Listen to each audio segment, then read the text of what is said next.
haben diese Parteien die deutsche Freiheit vergewaltigt, den deutschen Menschen geknebelt und geschlagen.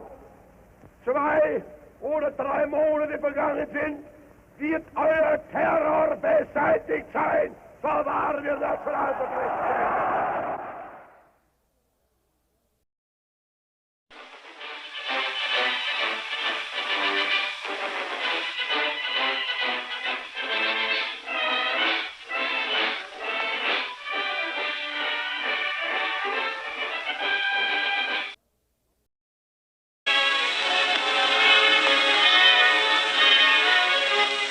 Wohnhütten und Erdlöcher, Behausungen für eine Bevölkerung, die hier auf einem unvorstellbar niedrigen Niveau vegetiert.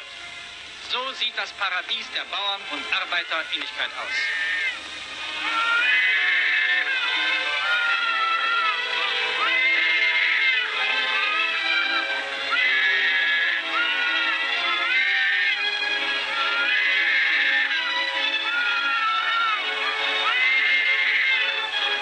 Unterernährte, rachitische Kinder. Ein alltägliches Bild, wie es unsere Soldaten in der Sowjetunion überall und tausendfach zu sehen bekommen. Diese Bilder sind eine furchtbare Anklage gegen das verbrecherische System der Sowjets, die ein ganzes Volk verelenden und verkommen ließen.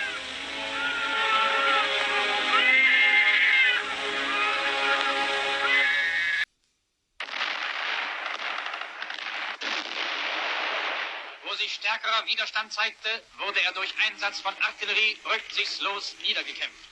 Säuberung eines Verschiebebahnhofs von serbischen Soldaten, die sich in Güterwagen versteckt hielten.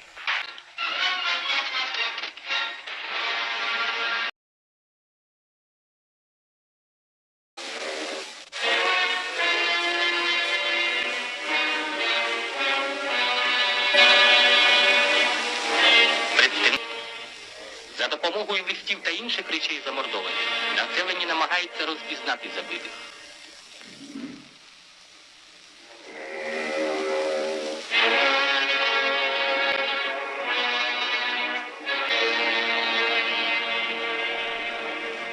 Знайдені вбиті, щоб одержати від жидівсько-большевицьких катів постріл в потилицю.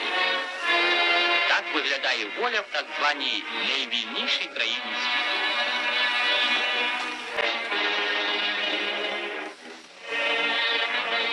Einschlagstellen standen, wurden dabei zerstört oder stark beschädigt.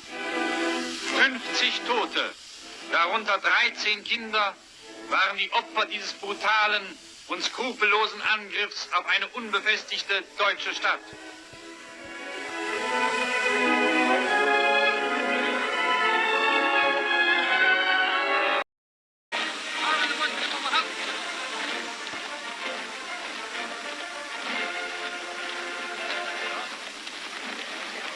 Luftwaffe. Infanteristen gehen an Bord eines Transportflugzeuges.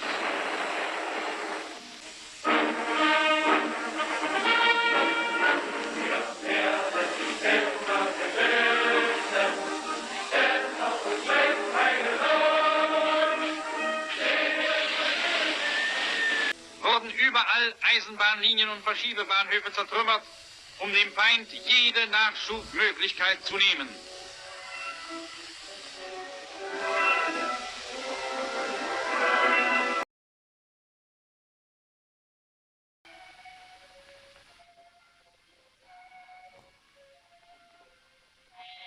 Alte Leute, Kinder, ein zerschlagenes Gesicht, Hunger.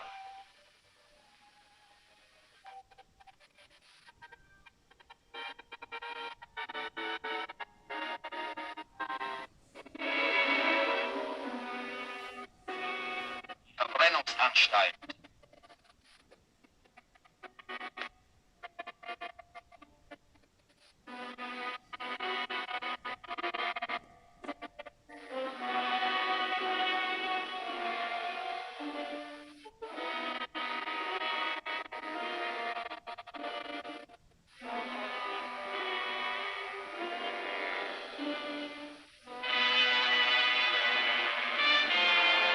Verbrennungsöfen.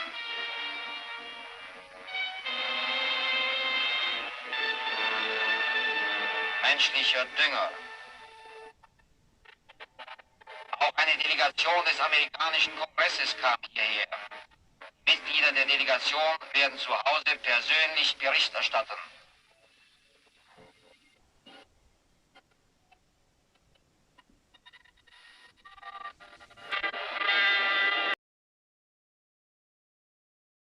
My name is Rose Lipschitz and I was born in Lublin, Poland in 1929.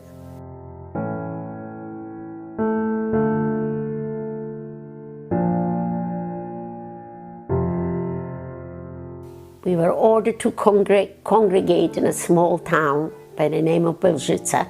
We slept there only one night. I remember all the five of us, my mother, my father, my older brother, my younger brother. The next morning came a knock on the door and they made us go out on a big marketplace. They divided us, all men and women without children, to one side, and women and children to the other side. My father was taken away to Majdanek, on trucks actually. And as they started walking us to a train station, and everybody was walking and carrying their goods. My mother was holding back and holding back until we were almost at the end. There were about 3,000 people walking that highway that day. She grabbed the few belongings that I had in my hand and threw it aside. She threw away what she had. She looked at me. I was 13 years old. She looked me straight in the face and said, "I want you to understand that taking us to our death. I don't believe the whole world has gone mad. There's going to be somebody somewhere that's going to help you, and you have to run." Well, being 13 and very scared, I hold on to my mother's skirt very tightly. But she pushed me off the road, forcibly pushed me off the road. She says, "That's the only chance I have of survival. If you'll survive, so will I through you." And the last guard came over to me and asked me if I'm Jewish. I had blonde hair and blue eyes, and there were a few houses up on top. He thought maybe a child came down to look what's happening. I was 13, but looked actually much younger. So when he walked over to me and asked me if I'm Jewish, I was so petrified that I kept my mouth shut. But I heard somebody yelling, I don't know who it was, "Don't you see she's a Polish girl?" And he was the last guard.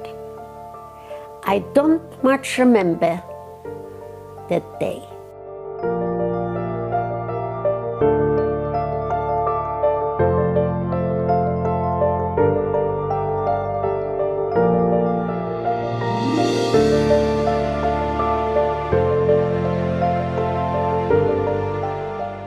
When I walked into the train station, the fear was terrific. And the fear in my eyes was giving me away. And then I noticed there was standing an older lady. Her name was Antosha. She used to be a friend of my grandmother when they were children. I knew her, she knew me. She recognized me and grabbed me by the shoulder, pushed me against the window and said, "Be quiet, my child. Be quiet." And that's the way I drove into Lublin, met up with my aunt, and volunteered to go to Germany as a Polish laborer. The rest is history. I lived through with Polish people for the next 3 years until the liberation in 1945 by the English.